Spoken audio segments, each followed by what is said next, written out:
Price from Eden Condensed Small Space Garden Design, and this is Garden Space. So a question came in about how long tomato plants live. Now these are fairly new tomato plants from this year in the spring, and normally what you'll do is if you're buying tomato plants at the nursery center, they'll have been sprouted maybe a few weeks before from seed in a commercial nursery before they get to the retail nursery center. And then you'll plant them, and probably, depending on where you live in the country, sometime between beginning of April through the middle of June. And you should start to have your first tomatoes, depending on whether they're early or late tomatoes, sometime end of August, beginning of September.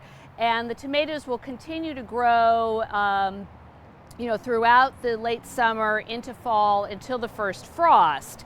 Now, where I live in Los Angeles, we very rarely have frost, so sometimes the tomato plants will actually continue to grow and give out tomatoes all the way until November or December.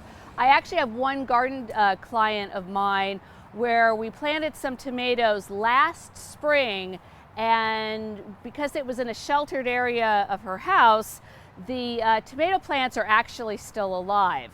So now they're not really producing any tomatoes. So for kind of an average thing, I'd say your tomatoes will last a season. Once the leaves start to die and the tomatoes aren't producing or aren't turning color anymore, you'll want to pull them up, and you can go ahead and either compost the leaves or shred them and get rid of them and start fresh each summer or each spring. So that's a good sense of kind of how long tomato plants live. If you have any other questions about tomatoes, please contact me at www.edencondensed.com. Thank you very much.